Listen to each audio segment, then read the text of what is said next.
तो आ गया क्या? ये कहानी है एक 6 साल के बच्ची इसाकू की, जो एक याकुजा फैमिली यानी गैंगस्टर की फैमिली से बिलोंग करती है। और हाल ही में उसके मॉम डैड एक कार एक्सीडेंट में गुजर गए हैं, जिसके बाद याकुजा फैमिली में अब उसकी देखभाल करने के लिए उसके दादाजी, जो गैंग के लीडर भी हैं, एक घर में लाते हैं। और उन्होंने उस बच्ची की देखभाल के लिए अपना एक गार्ड जो 16 साल का है उसे अपॉइंट किए हैं। अब याकुजा फैमिली से होने की वजह से इसाकू की कोई दोस्त नहीं बनते, और जब वो अब 16 साल की हो गई है, इन 10 सालों से उसका केयर करता आ रहा गार्ड, जो अभी 26 साल का हो गया है, उससे प्यार करने लगती है। और क्या एक याकुजा का गार्ड प्यार का मतलब भी समझ पाएगा, क्योंकि उसे तो प्यार के बारे में बस इतना ही पता है। नोटी हो रहा।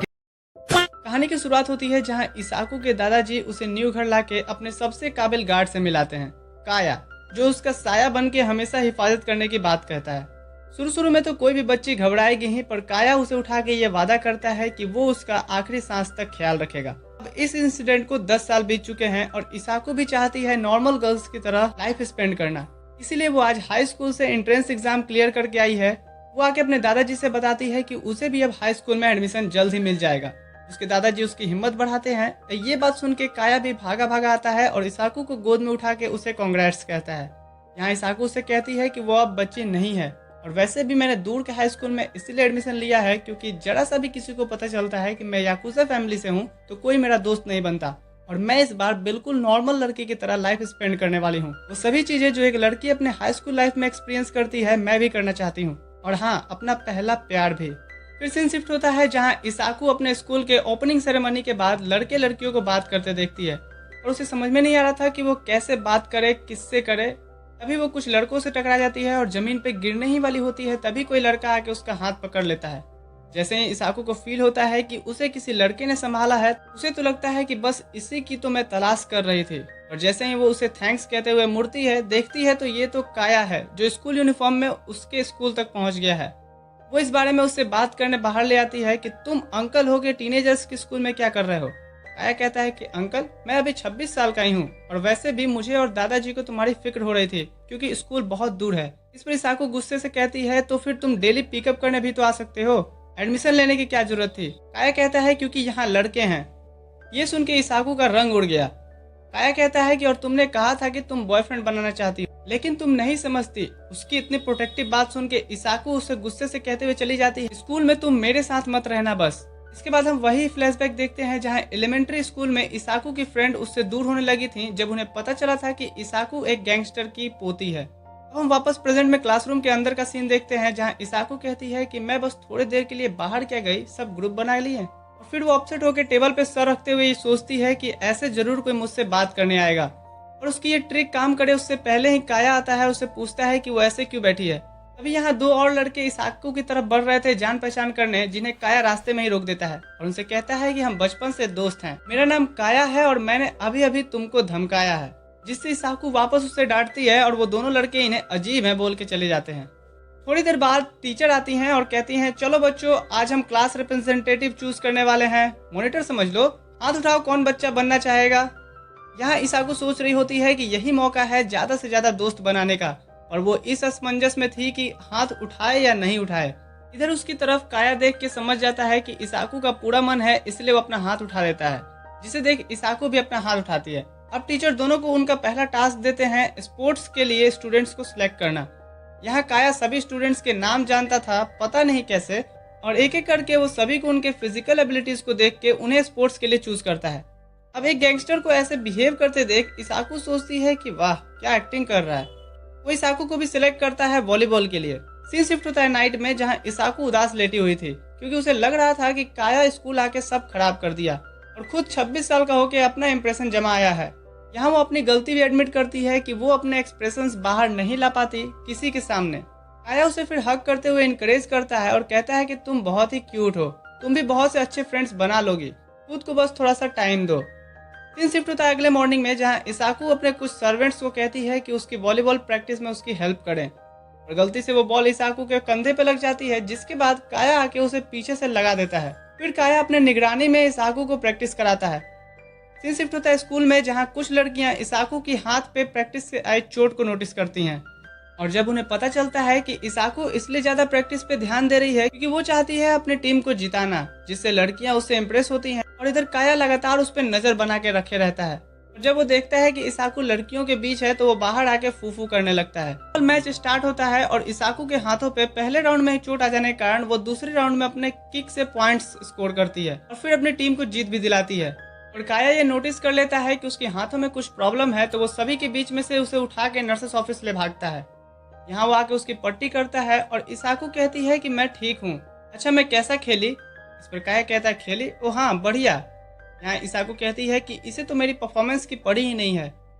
यहाँ काया कहता है कि मैं उस पल को सोच के उदास हो जाता हूँ जब तुम्हें मेरी जरूरत नहीं होगी। इस पर इसाकू कहती है कि और आखिर इसका क्या मतलब था? काया कहता है कि इसे तुम घोंसले से उड़ जाने वाले चिड़िया से समझ सकती हो। इसाकू यहाँ मन में सोचती है कि मैं तुमसे दूर तो जाना चाहती हूँ पर नहीं जा पाती, मेरी दुनिया हमेशा तुम्हारे आसपास ही घूमती रहती है। सीन शिफ्ट होता है अगले दिन स्कूल में, जहाँ उसे कुछ लड़कियां बाय कह के घर को निकलती हैं। यहाँ इसाकू को लगता है कि चलो आखिर मेरे भी कुछ फ्रेंड्स तो बन ही गए। अभी यहाँ काया उससे कहता है कि मैं थोड़ी देर में बाथरूम से आया, उसके बाद घर निकलते हैं। उसके जाते ही एक लड़का तोमारू आके इसाकू से पूछता है कि क्या तुम दोनों एक दूसरे को डेट कर रहे हो? यहाँ इसाकू घबरा के कहती है कि नहीं, हम बस बचपन से साथ रहते हैं। तोमारू फिर उसे उसके बॉयफ्रेंड के बारे में पूछता है। इसाकू का तो कोई है ही नहीं, तो वो क्या बताए। फिर वो उससे उसका इंस्टाग्राम हैंडल मांगता है। इसाकू हिचकते हुए कहती है कि इंस्टाग्राम आईडी तो है पर मैंने कुछ पोस्ट नहीं किया क्योंकि मुझे नहीं आता है, और मन ही मन सोचती है कि इसे क्या बताऊं कि मेरे दोस्त ही नहीं है। मारू कहता है कि कोई बात नहीं, मैं तुम्हें सिखा दूंगा। उनकी बातें काया आते हुए सुन लेता है और गुस्से से एक ऑफिस में आता है और कहता है कि वो लड़का तोमारू इसाकू से इंस्टाग्राम आईडी ले रहा है। उनमें से एक कहता है तो अच्छी बात है ना, ये तो उनकी उम्र ही है बातें करने का। काया फिर अपनी गन उस पर पॉइंट करते हुए कहता है कि मुझे कुछ भी शुरू होने से पहले ही ये सब रोकना है। सीन शिफ्ट होता है अगले दिन, जहां घर बैठकर इसाकू सोच रही होती है कि क्या सही में काया मेरी फिक्र सिर्फ एज अ पेरेंट करता है। तभी उसे तुमारू का मैसेज आता है कि यहाँ भी फ्रेंड बन के अच्छा लगा। इसाकू और तुमारू फिर बातें करने लगते हैं और इसाकू सोचती है कि ये तो सही में एक टीनेज फ्रेंड्स कन्वर्सेशन की तरह है, अच्छा होगा कि मैं इस लड़के के प्यार में पड़ जाऊं। अगले दिन स्कूल के हॉल में तुमारू इसाकू को ग्रीट करता है। तभी उसके मुंह के आगे काया डस्टर साफ करने लगता है और कहता है बुरा मत मानना, आज मेरा दिन है। इसके बाद वो इसके करीब आके कहता है कि अगर तुम इसाकू का पीछा छोड़ दो तो मैं तुम्हारी सेटिंग किसी खूबसूरत लड़की से करवा दूंगा। उनकी ये फुसफुसाहट और काया के बिहेव देख के इसाकू गुस्से से कहती है बस करो, आखिर तुम किस सेटिंग के बारे में बात कर रहे हो। वो फिर काया की तरफ से तुमारू से माफी मांगती है तो तुमारू कहता है कोई बात नहीं, उसे बिल्कुल बुरा नहीं लगा। सीन शिफ्ट होता है जहाँ रात में बैठ के इसाकू तुमारू के कुछ पोस्ट देख रही होती है।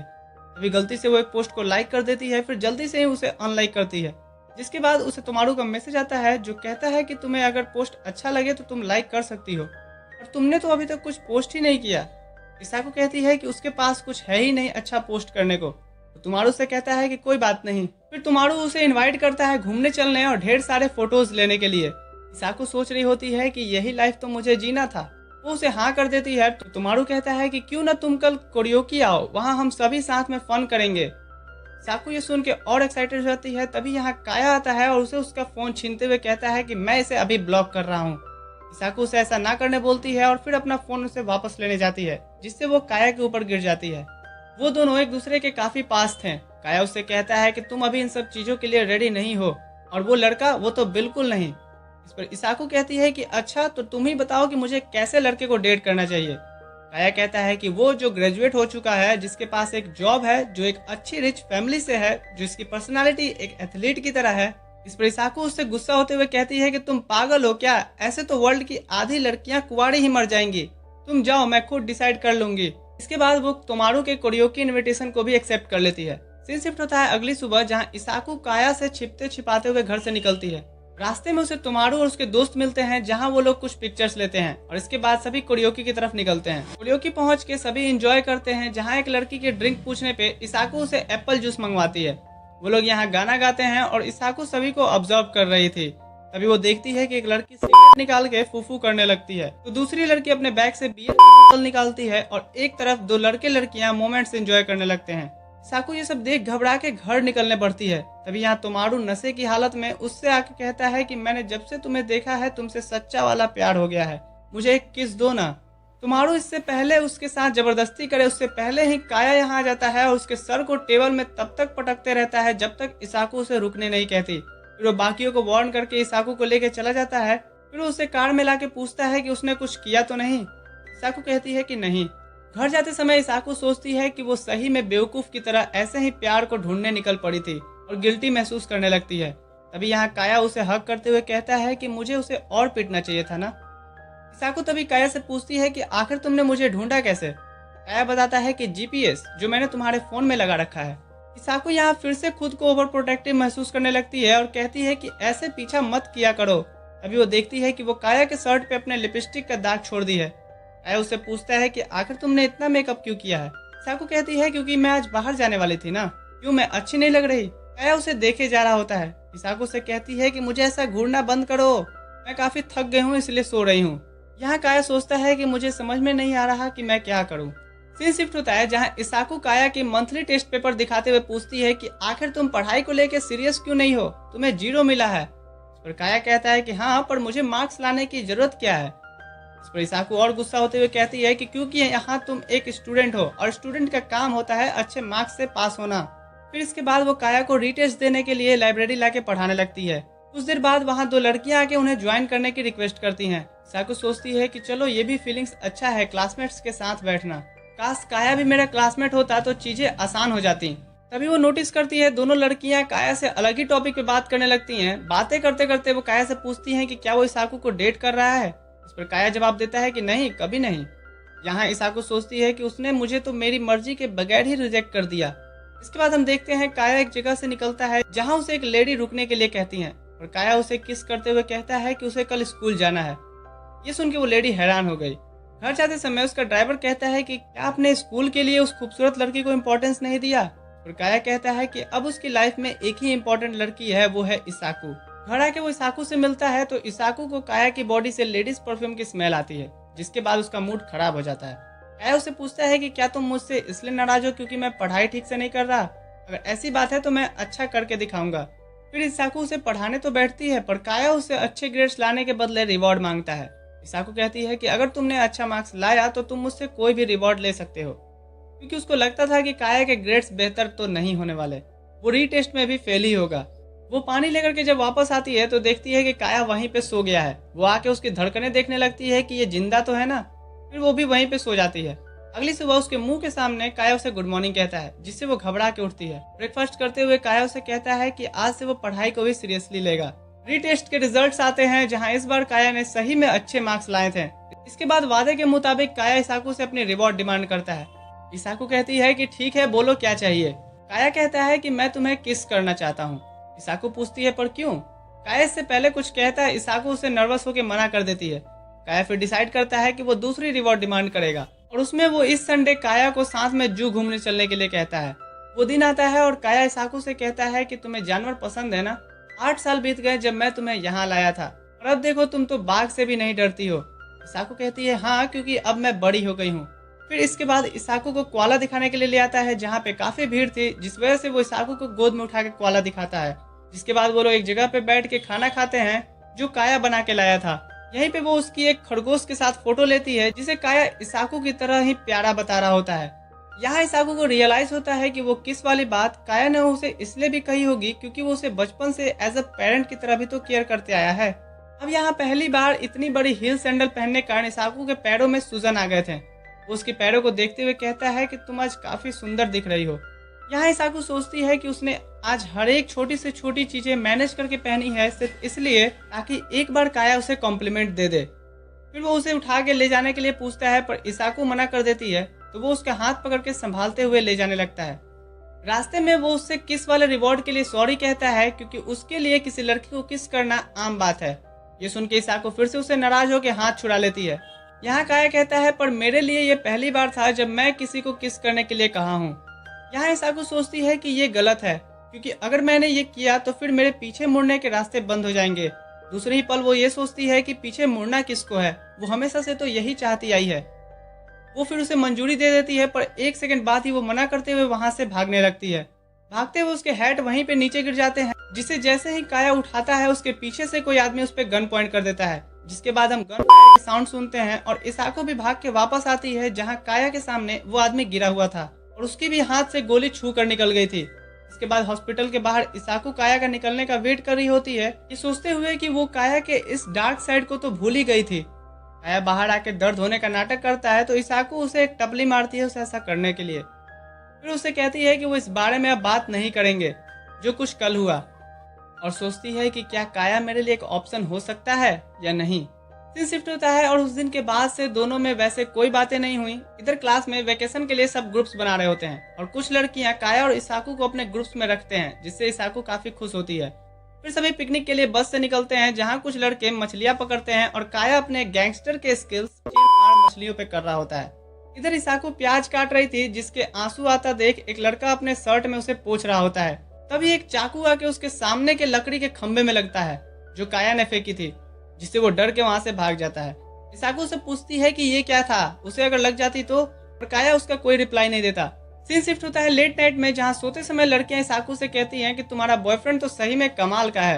इस पर इसाकू कहती है कि वो मेरा बॉयफ्रेंड नहीं है। इस पर उसकी फ्रेंड कहती है, ओ माफ करना, पर तुम दोनों एक साथ रहते हो तो हमें ऐसा लगा, वैसे अगर वो तुम्हारा बॉयफ्रेंड नहीं है तो मैं ट्राई कर सकती हूँ। इस पर इसाकू कहती है फिर तो अपना ख्याल रखना।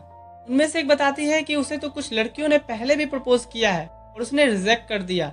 ये सुन इसाकू सोचती है कि हैं उसे प्रपोजल भी आए हैं। अभी एक लड़की को याद आता है कि उसने अपना फोन चेंजिंग रूम में ही छोड़ दिया है, तो सभी छिपते छिपाते हुए जाते हैं क्योंकि ये टाइम अब बॉयज के नहाने का था। और अंदर पहुंच के वो देखते हैं कि शायद सभी नहा के चले गए हैं। तभी यहाँ इसाकू काया से टकरा जाती है, जिसे देख इसाकू पूछती है कि तुम यहाँ क्या कर रहे हो। काया कहता है कि नहा रहा हूँ, क्योंकि मैं इन टैटूज को दिखाते हुए क्लासमेट्स के साथ तो नहीं नहा सकता ना। तभी यहाँ इसाकू की फ्रेंड्स आती हैं और कहती हैं चलो हमें अपना फोन मिल गया है।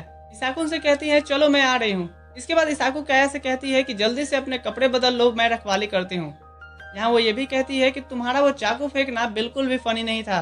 काया कहता है कि हाँ मेरा निशाना चूक गया था। इसाकू कहती है कि इतना भी प्रोटेक्टिव होना बंद करो। काया कहता है कि नहीं कर सकता क्योंकि तुम किसी के साथ भी घुल मिल जाती हो। इसाकू पूछती है और तुम्हें ऐसा क्यों लग रहा है।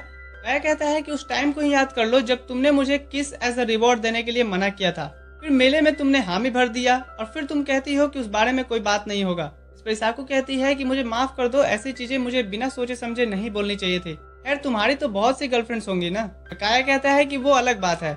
इसके बाद इसाकू सोचती है कि उसकी लाइफ में नॉर्मल रोमांस लाने के लिए उसे याकुजा फैमिली से अलग होकर जीना होगा, क्योंकि मैं काया की बनने लायक ही नहीं हूँ और मैंने उसे इसलिए किस नहीं किया क्योंकि मैं अगर आगे बढ़ी तो फिर उससे दूर नहीं हो सकती। तभी यहाँ काया निकलता है और कहता है कि मुझे भी माफ कर दो, उस फायरिंग वाले दिन तुम्हें ये सब देखना पड़ा और अब मैं बिल्कुल ठीक हूँ। तभी यहाँ टीचर्स के नहाने का टाइम हो जाता है और दोनों एक ही बाथरूम में उनके चले जाने तक छिपे रहते हैं और फिर उनके जाने के बाद सभी अपने अपने रूम में चले जाते हैं। सीन शिफ्ट होता है अगले मॉर्निंग, जहाँ सभी टीचर्स स्टूडेंट को वर्कआउट करा रहे थे तो एक लेडी टीचर आके काया की बॉडी को देख के कहती है कि वाह क्या कमाल की बॉडी है। काया कहता है और आपकी भी। टीचर कहती है पर तुमने कब देखा। काया उनसे कहता है कि मैंने इमेजिन किया, क्या मैं देख सकता हूँ कि मैंने सही इमेजिन किया या नहीं। तभी यहाँ इसाकू आती है, उससे कहती है कि ये क्या कर रहे हो, तुम तो खुलेआम टीचर्स के साथ फ्लर्ट करने लगे। इसके बाद सब बीच किनारे मस्ती कर रहे होते हैं और इधर इसाकू एक हुडी वाले सस्पिशियस मैन को नोटिस करती है जो काया के आसपास घूम रहा होता है। वो फिर उसका पीछा करती है और उसे काया के पास आता देख उस पे एक तरबूज फेंक के मारती है। काया यहाँ इसाकू को बताता है कि ये मेरा बॉडीगार्ड है ताकि उस दिन की तरह कोई मेरे पे पीछे से अटैक ना करे। फिर इसाकू उससे माफी मांगती है। वापस आने पे उसकी क्लासमेट पूछती हैं कि तुम कहाँ चली गई थी, तुमने तो तरबूज तोड़ना मिस ही कर दिया। इसाकू मन में ही सोचती है कि नहीं, मैंने तो तुम लोगों से अच्छा ही तोड़ा। तभी यहाँ एक लड़की की सनस्क्रीन खत्म हो जाती है तो इसाकू कहती है कि मेरे पास है, मैं लेके आती हूँ। और वो फिर कैंप से सनस्क्रीन लाने जाती है, जहाँ दो गुंडे आके उससे कहते हैं कि तो तुम ही सेनागाकी की पोती हो, और उसे पकड़ के कार में ले जाने लगते हैं। इधर काया इसाकू के बारे में उन लड़कियों से पूछता है तो उसे पता चलता है कि इसाकू सनस्क्रीन लेने गई है।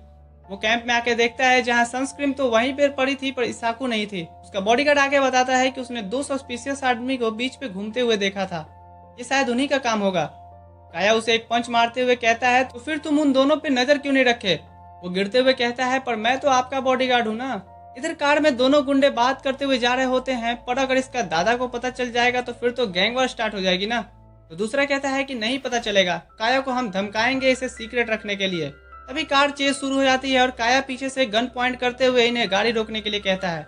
वो इनके बराबर में आके ड्राइवर पे गन पॉइंट कर देता है और उसे कार रोकने के लिए कहता है। उनमें से एक टकला इसाकू को पकड़ के उस पे गन पॉइंट कर देता है, ये कहते हुए कि अगर तुमने शूट किया तो ये तो गई काम से।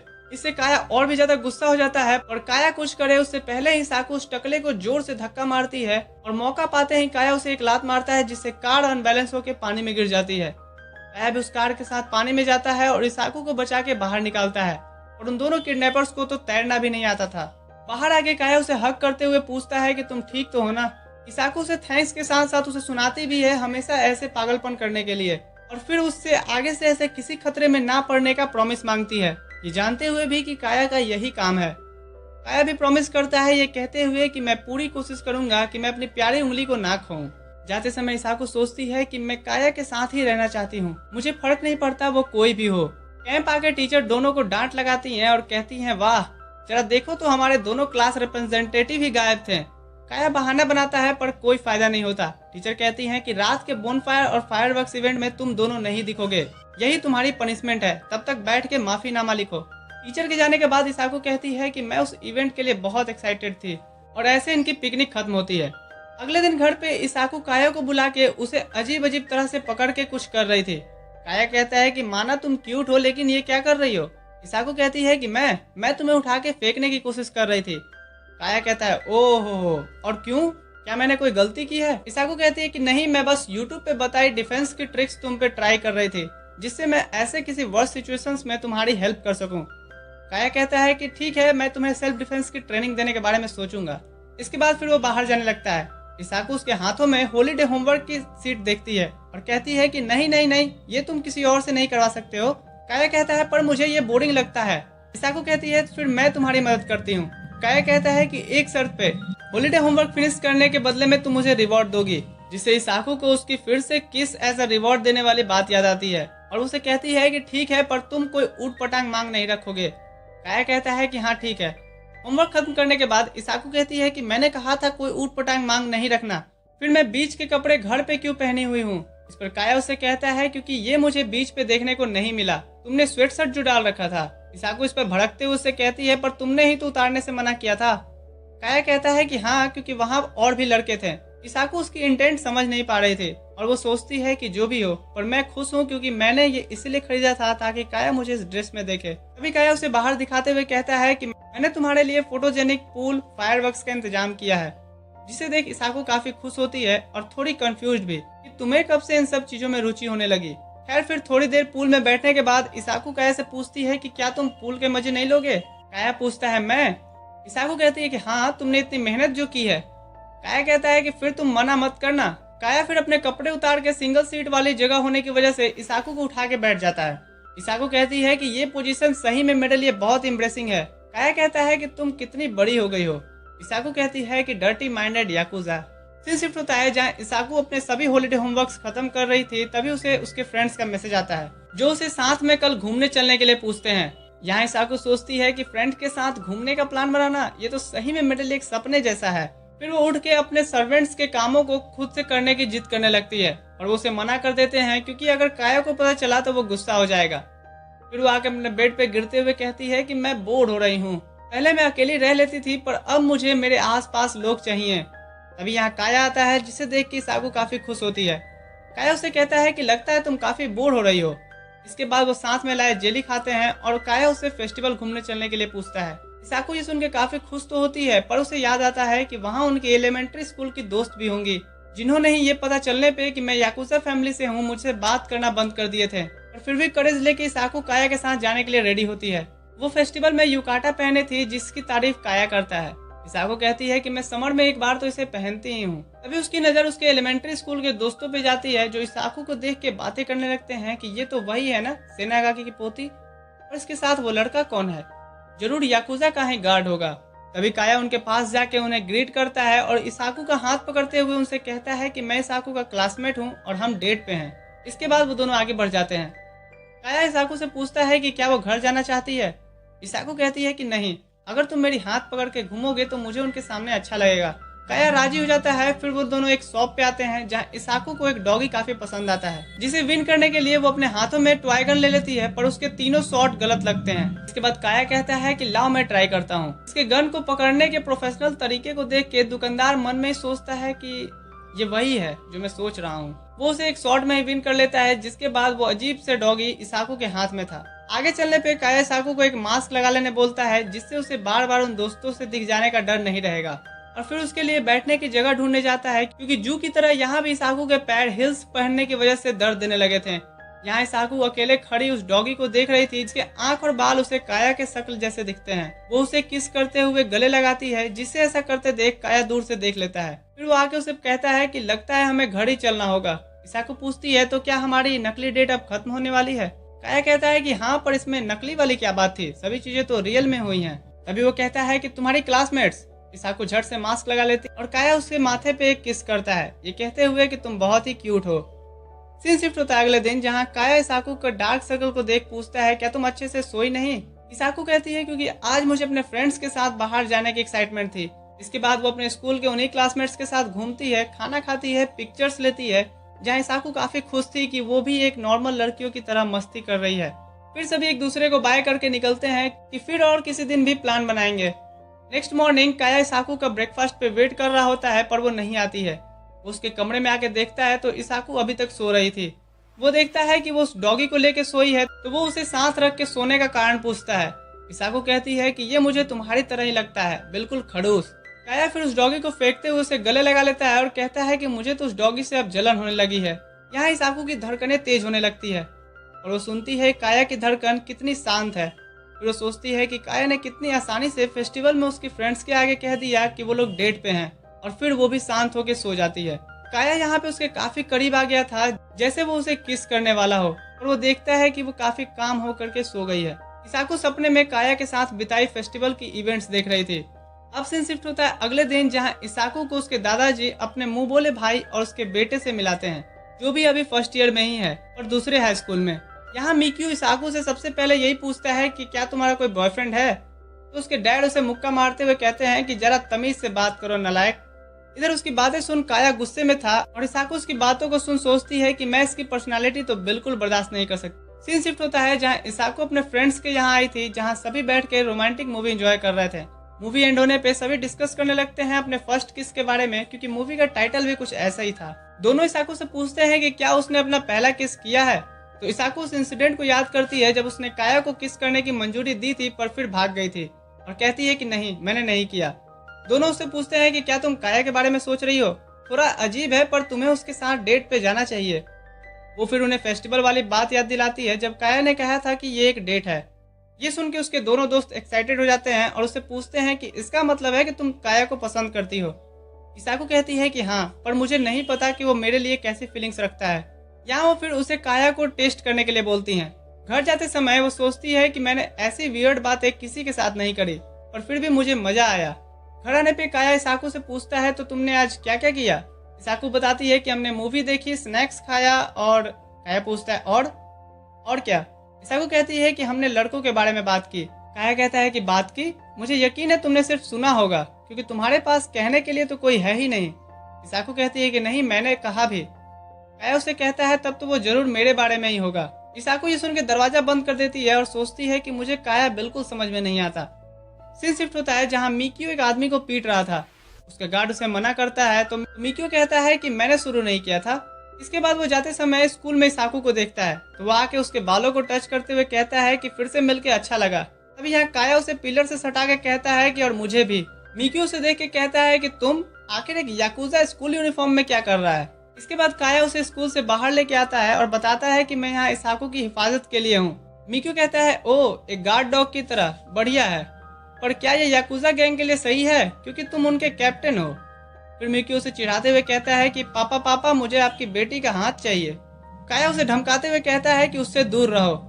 काया के जाने के बाद मिक्यू अपने गार्ड से कहता है कि मुझे अब बिना खून खराबा किए टाइम पास करने का तरीका आखिर मिल ही गया।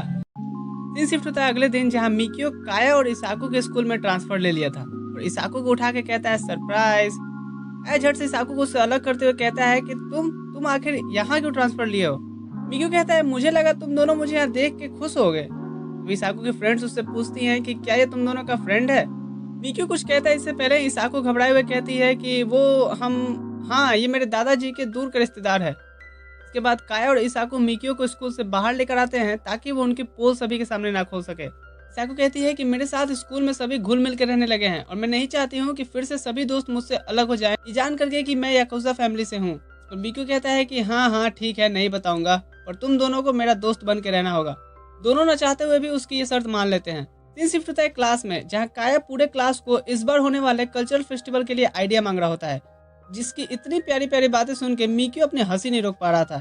यहाँ इसाको की दोनों दोस्त रोमियो और जूलियट का प्ले करने के लिए कहती हैं, जिसमें वो काया को रोमियो और इसाको को जूलियट का रोल परफॉर्म करने बोलती हैं। काया पूछता है कि आखिर ये किस तरह का प्ले होगा।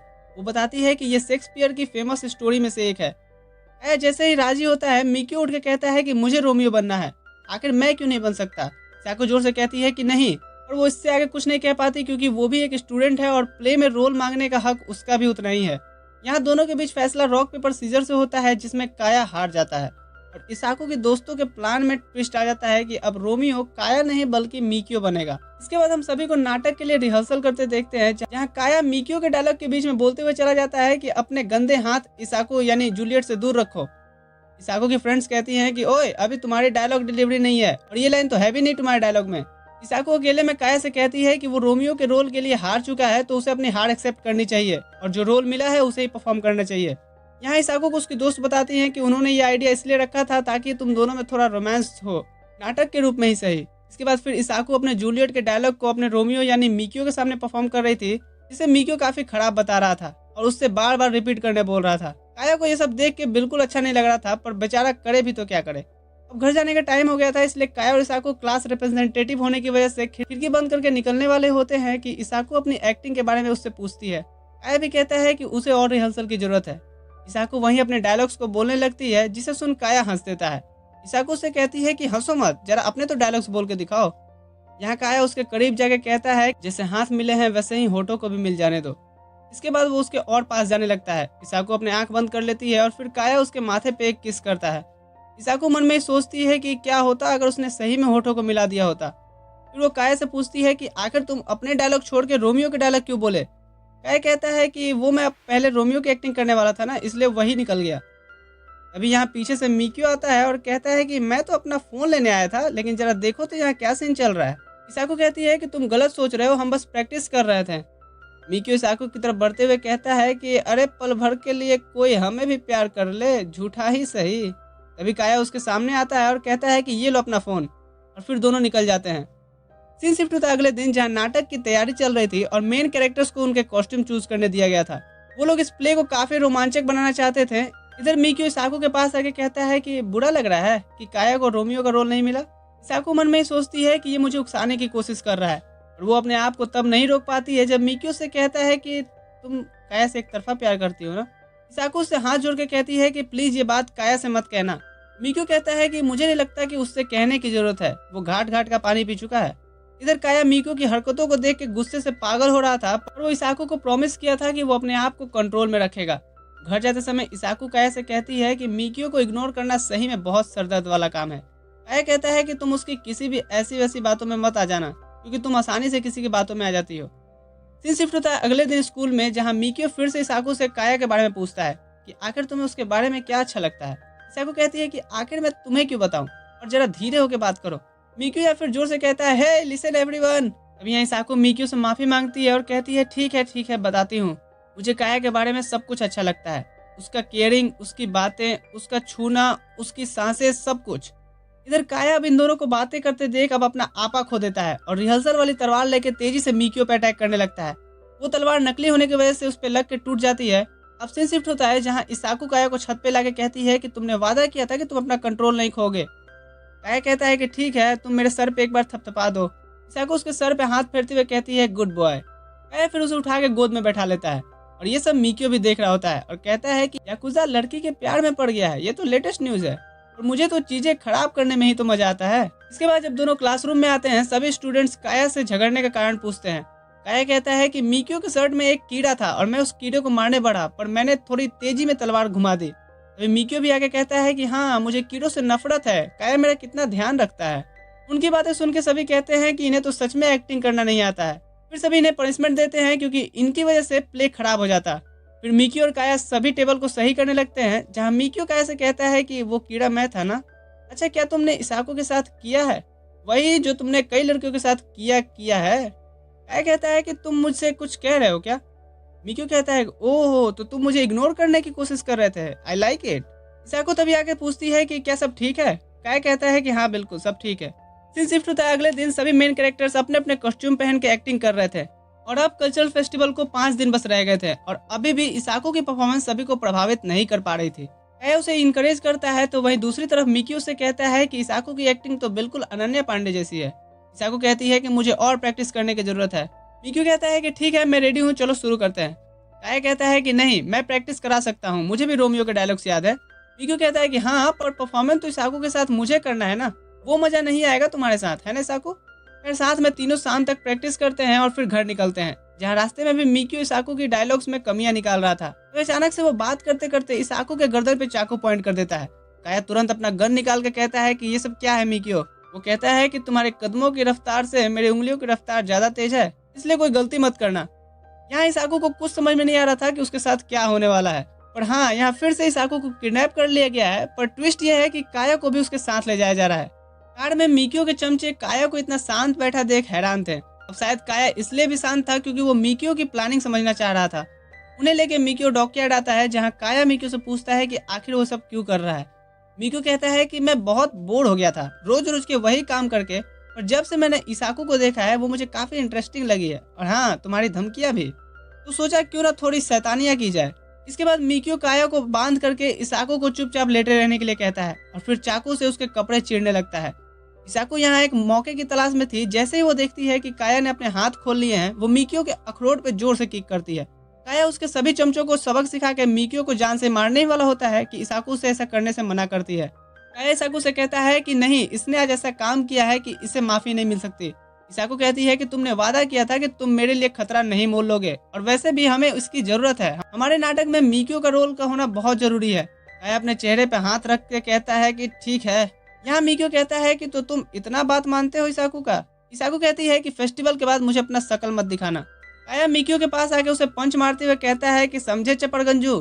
फिर वो उसके फोन से उसके गार्ड को कॉल करके कहता है कि मिक्यू ने इसाको पे हाथ डालने की जरूरत की है, इसके दादाजी को बोल देना समझा देने, नहीं तो आगे से मैं नहीं देखूंगा कि वो किसका लड़का है या किस गैंग से है, हर एक को उसकी कीमत चुकानी होगी। घर जाते समय काया इसाको से पूछता है कि तुम ठीक तो हो ना? इसाको कहती है कि हाँ, ये एक बुरे सपने जैसा था, सेल्फ डिफेंस की ट्रेनिंग काम आई, और वैसे भी मुझे तुम पे पूरा भरोसा था। सीन शिफ्ट होता है कुछ दिनों बाद स्कूल में, जहाँ आज शाम नाटक किया जाने वाला था और सभी मिक्यू को लेकर परेशान थे क्योंकि उस इंसिडेंट के बाद से वो स्कूल ही नहीं आ रहा था। यहाँ काया डिसाइड करता है कि वो रोमियो का रोल करेगा और उसका रोल किसी और को दे दे क्योंकि उसकी ज्यादा लाइन से नहीं थी। अभी यहाँ मिक्यू आता है और फिर सभी प्रिपरेशन में लग जाते हैं। मिक्यू सभी से ऐसे बात कर रहा होता है जैसे तो कुछ हुआ ही ना हो। काया उसे वार्न करता है कि भूलो मत, तुम्हारी जान इसाको की देन है। मिक्यू कहता है कि मेरे विचार अब बदल गए हैं इसाको को लेकर के, मुझे लगता है कि वो सही लड़के के साथ है। और हाँ, रही बात मेरे स्कूल नहीं आने की, तो मेरे दादाजी ने मुझे बहुत पीटा, इसलिए मैं थोड़ा रेस्ट कर रहा था। और इतना ही नहीं, मेरे पास तुम्हारे लिए एक सरप्राइज है। इधर इसाको खुश नहीं लग रही थी मिक्यू के वापस आने की वजह से, क्योंकि वो काया को ही रोमियो के रोल में देखना चाहती थी। प्ले स्टार्ट ही होने वाला था और सभी देखते हैं कि काया और मिक्यू ने अपने अपने रोल को शिफ्ट कर लिया है, यानी कि काया यहाँ रोमियो का रोल परफॉर्म करने वाला है। और फिर सभी मेन कैरेक्टर्स नाटक की शुरुआत करते हैं। इसाको मन में सोचती है कि मुझे काया के सामने प्यार करने की एक्टिंग करने की जरूरत नहीं है।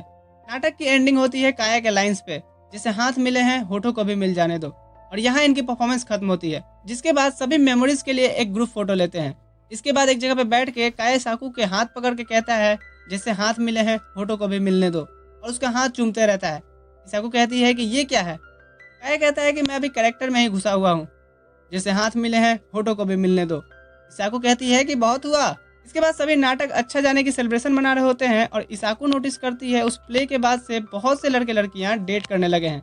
यहाँ इसाको की दोस्त उसकी और काया के बीच कुछ बढ़ा या नहीं ये पूछती हैं। तो इसाको को यहाँ काया के रोमियो वाले परफॉर्मेंस याद आते हैं और वो कहती है कि नहीं, वो तो बस कैरेक्टर में ही घुसा हुआ है उस दिन से। फिर वो यहाँ पे काया को ढूंढने बढ़ती है, जहाँ वो मिक्यू को देखती है जो गुड बाय कहने आया था। मिक्यू कहता है कि मैं भले ही चला जाऊंगा, लेकिन तुम्हारी लाइफ में कई मिक्यू आएंगे क्योंकि तुमने एक याकुजा को चूज किया है, और फिर भी तुम में काफी हौसला है, ख्याल रखना, गुड बाय। सीन शिफ्ट होता है जहाँ काया और इसाको कल्चरल फेस्टिवल में एक पैनकेक के स्टॉल पे थे। जहाँ इसाको सुनती है कुछ बातें कि अरे ये तो वही है ना रोमियो और जूलियट, मुझे नहीं पता था कि ये रियल में भी डेट कर रहे हैं। इसाको सोचती है कि काया को भी तो ये बातें सुनाई दे रही होंगी ना, उसे कैसा फील हो रहा होगा, क्या वो क्या वो और क्या वो नहीं, इन सबसे अब मैं तंग आ गई हूँ। मुझे एक क्लियर आंसर चाहिए। काया देखता है कि इसाकू कहीं ख्यालों में खोई है तो वो उससे कारण पूछता है। इसाकू उसे कुछ नहीं कहती, पर काया को भी उनकी बातें सुनाई दी थी। फिर वो इसाकू से कहता है कि चलो जल्दी से इसे खत्म करते हैं, अभी हमें पूरा फेस्टिवल घूमना है। फिर वो उसे खिलाने लगता है। इसके बाद एक लड़की आके दोनों के साथ पिक्चर्स लेती है। फिर दोनों एक हॉरर मैंशन में जाते हैं, जहाँ एक लड़का जब इसाकू को डराता है तो काया उसे सही में एक इविल लुक दे के डरा के भगा देता है। इसके बाद वो लोग एक फॉर्चून टेलर के पास जाते हैं, जहाँ वो लेडी कहती हैं कि इस लड़की की किस्मत में बहुत बदनसीबी है। काया इसाकू को गुस्से में वहां से लेके निकलता है, ये कहते हुए कि मैं तुम्हारे हर बदनसीबी को खत्म कर दूंगा। वहां से निकलते ही काया को एक लेडी आवाज देती है और फिर काया को यूनिफॉर्म में देख के हंसने लगती है। ये वही लेडी कावड़ी है जिसके मेंशन से काया एक दिन निकला था। वो काया के पास आके इसाकू को देख के उसे हक करते हुए कहती है कि क्या ये वही है? ये तो सही में बहुत प्यारी है, बिल्कुल एक गुड़िया की तरह। यहाँ इसाकू को कावड़ी के पास से वही परफ्यूम की स्मेल आती है जो उसने कुछ दिनों पहले काया से स्मेल किया था। यहाँ इसाकू सोचती है कि ये जरूर काया की गर्लफ्रेंड होगी। यहाँ कावड़ी काया की टाई पकड़ के कहती है कि मुझे प्यास लगी है, एक बोतल पानी लेके आओ। इसके बाद वो और इसाकू एक टेबल पे बैठते हैं। इसाकू सोचती है कि इसके साथ अकेले बैठना। कावड़ी कहती है कि मैं यहाँ काया को देखने तो आई थी, पर तुमसे भी मिलना था, तो थोड़ा डिफिकल्ट होता है ना उसके साथ रहना जो तुम्हारे लिए ओवर प्रोटेक्टिव हो। इसाकू कहती है कि हाँ, पर अच्छा लगता है। ये बात इसाकू ने सीरियस टोन में कहा था, जिससे कावड़ी हंसने लगती है और कहती है कि टेंशन ना लो, मैं तुम्हारी साइड ही हूँ। इसाकू सोचती है कि क्या ये मेरे बारे में जानती है। यहाँ तभी काया आता है उसके लिए ड्रिंक लेके, और वो अपनी ड्रिंक लेके बाय कह के चली जाती है कि कल्चरल फेस्टिवल एंजॉय करो। यहाँ काया कहता है कि वो सही में मुझसे मिलने आई थी ना। इसाकू कहती है कि यही सवाल तो मैं तुमसे पूछने वाली थी। अब कल्चरल फेस्टिवल का एंड होने वाला था आतिशबाजियों के साथ, और दोनों यहाँ ऊपर से देख रहे होते हैं। इसाकू हिम्मत करके उससे आखिर पूछ ही लेती है कि क्या कावड़ी तुम्हारी गर्लफ्रेंड है। काया कहता है कि नहीं। इसाकू यहाँ सोचती है पर कुछ तो रहा होगा इनके बीच में, और मैं ये पूछूं कैसे। काया कहता है कि क्या तुम्हें जलन हो रही है। इसाकू कहती है कि नहीं। काया फिर उसे पीछे से हक करते हुए कहता है कि तुम सही में बहुत ही क्यूट हो। इसाकू कहती है कि मेरे इतने पास मत आया करो। काया कहता है कि मुझे माफ कर दो, पर तुम्हें मुझे करेक्ट करते रहना होगा। तुम्हें मुझे क्या करना है क्या नहीं इसकी परमिशन दे सकती हो, क्योंकि मैं एक वेल बिहेव्ड गार्ड डॉग नहीं हूँ। इसाकू कहती है कि आखिर इसका क्या मतलब था। काया उसके चेहरे को टच करते हुए कहता है कि मुझे नहीं पता मैं कब तक खुद को कंट्रोल करके रख पाऊंगा। इसके बाद दोनों घर जा रहे होते हैं और दोनों के चेहरे कुछ ऐसे थे। रात में बात लेते हुए इसाकू काया की बातों को याद करती है कि आखिर काया ने किस चीज के लिए कहा होगा, मैं खुद को कंट्रोल करके नहीं रख सकता। फिर वो अब तक काया की उन सभी हरकतों को याद करते हुए उन्हें एक साथ मैच करती है और कुछ सोच के जोर से चीखती है, जिसे सुन के काया घबराते हुए उसके बाथरूम के पास आता है और पूछता है क्या हुआ। इसाकू कहती है कि नहीं कुछ नहीं। उसके जाने के बाद वो कहती है कि वो मुझे पसंद करने लगा।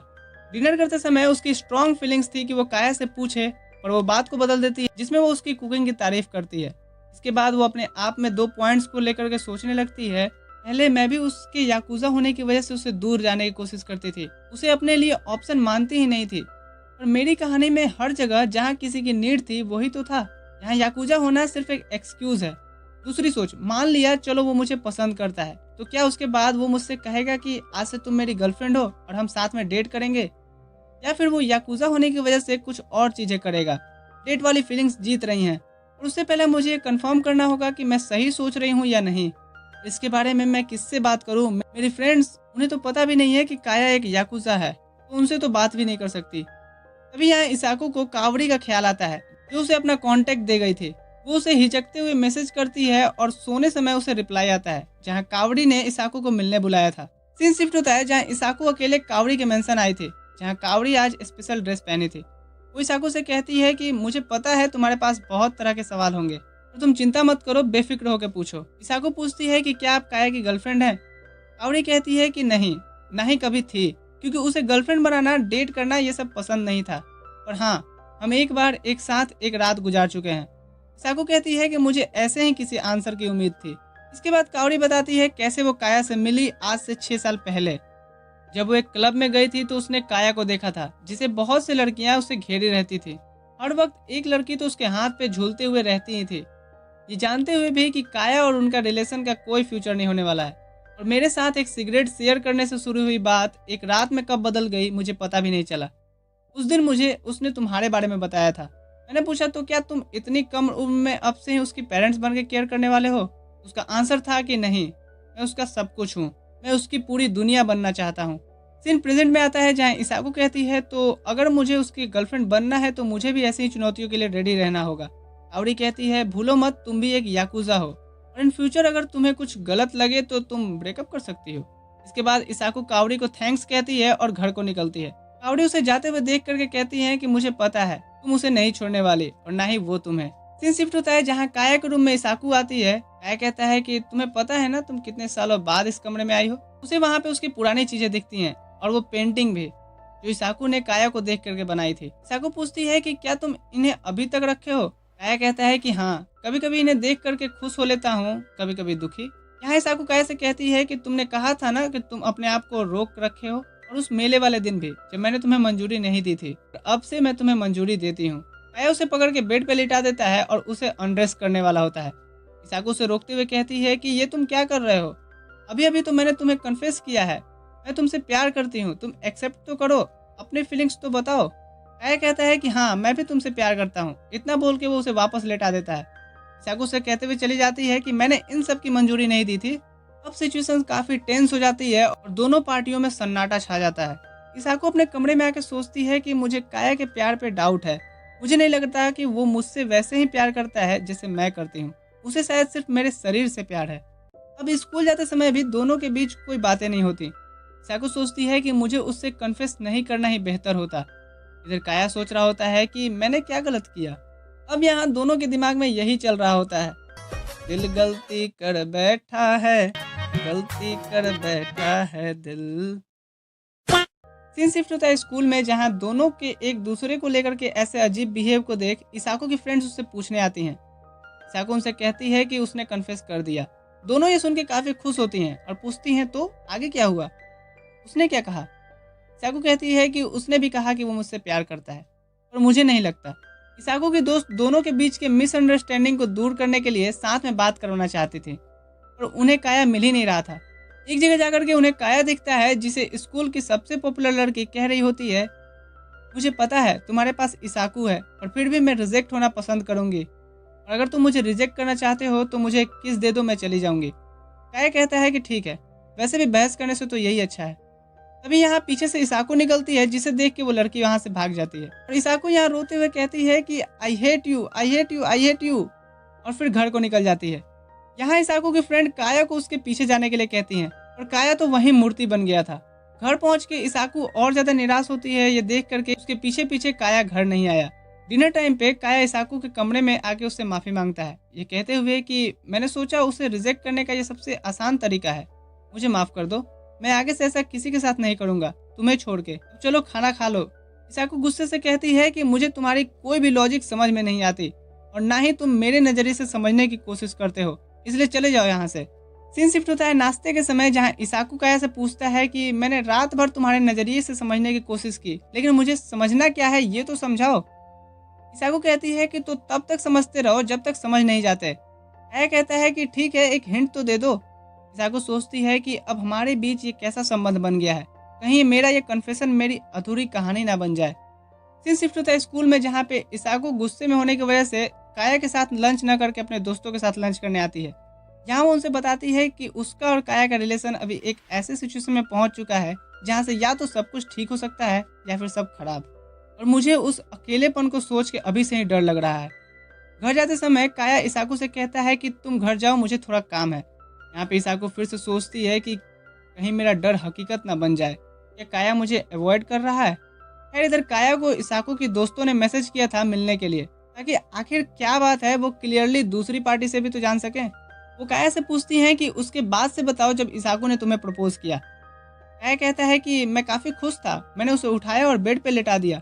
वो दोनों सुन के शॉक थे, लेटा दिया। काया कहता है कि हाँ, पर उसने मुझे रोका और कहा पहले तुम तो कन्फेस करो। मैंने कहा हाँ मैं भी तुमसे प्यार करता हूँ, जिसके बाद मैंने फिर से उसे लेटा दिया ताकि मैं उसे सही साबित कर सकूं।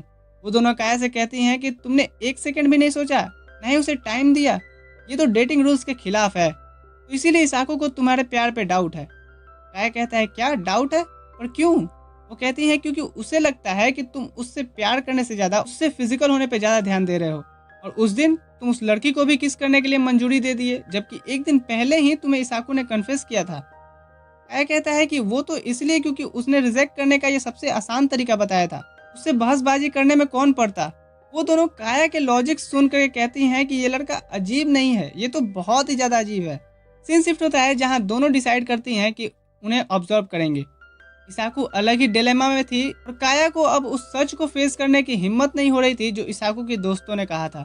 घर जाते समय दोनों के लफ्ज़ों पे कोई अल्फाज नहीं थे, पर उनकी निगाहें उन दोनों की कहानी बयां कर रही थी, जिसमें हम पास्ट का सीन देखते हैं जब इसाकू की बर्थडे काया सेलिब्रेट कर रहा था।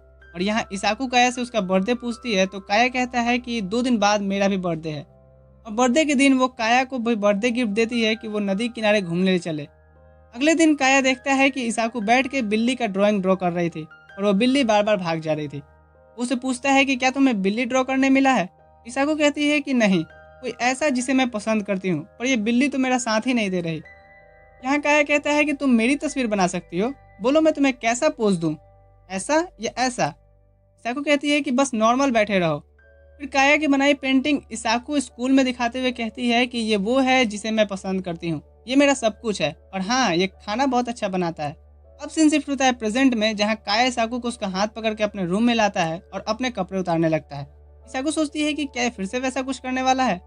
काया कहता है कि मेरे ऊपर के टैटूज को देख रही हो, ये टैटूज एक कहानी बयां करती हैं। ये शेर जो इतना ताकतवर है लेकिन फिर भी इसके बालों में वो कीड़े होते हैं जो इसे तकलीफ देते हैं, इसलिए इन फूलों के बीच में आकर लेटता है जिसकी महक से वो कीड़े मर जाते हैं। ये मैंने तुम्हें वो फूल समझ के बनाया था, अगर ये भी काफ़ी नहीं है तो ये लो तलवार और जैसे मन वैसे मेरे शरीर पे अपने होने का पहचान दे दो। इसाकू सोचती है कि भले ही काया का प्यार मेरे जैसा नहीं है, पर मैं इस पे भरोसा कर सकती हूँ। और वो उस तलवार से तो नहीं पर अपने नाखूनों से उसके शरीर पे निशान बनाती है। यहाँ काया कहता है कि वो अब से उसका बॉयफ्रेंड बन के भी ख्याल रखेगा। अगले दिन स्कूल में इसाकू अपने दोस्तों से बताती है कि आखिर उन दोनों में भी अब अंडरस्टैंडिंग डेवलप होने लगी है। दोनों काफ़ी खुश होती हैं और लंच टाइम पे काया और इसाकू रूफ टॉप पे आते हैं जहाँ सही पवन चल रही थी। इसाकू काया को पकड़ के चिपक के बैठ जाती है और सोचती है कि अब तक काया ने कुछ रिएक्शन क्यों नहीं दिया। जब वो उसकी तरफ देखती है तो वो शॉक था। इसाकू पूछती है कि क्यों, क्या हुआ। काया कहता है कि मुझे लगा तुम्हें ये सब पसंद नहीं है। इसाकू कहती है कि मूड को तो समझो बेकार याकुजा। फिर इसाकू कहती है कि मुझे तुम पे थोड़ा डाउट था, और चूंकि अब जब मैं तुम पे पूरा भरोसा करती हूँ तो तुम। काया कहता है कि अगर तुमने ये करने दिया तो फिर मैं पीछे नहीं हट सकता। इसाकू कहती है कि ठीक है, और फिर यहाँ काया इसाकू एक दूसरे के जज्बातों में खो जाते हैं।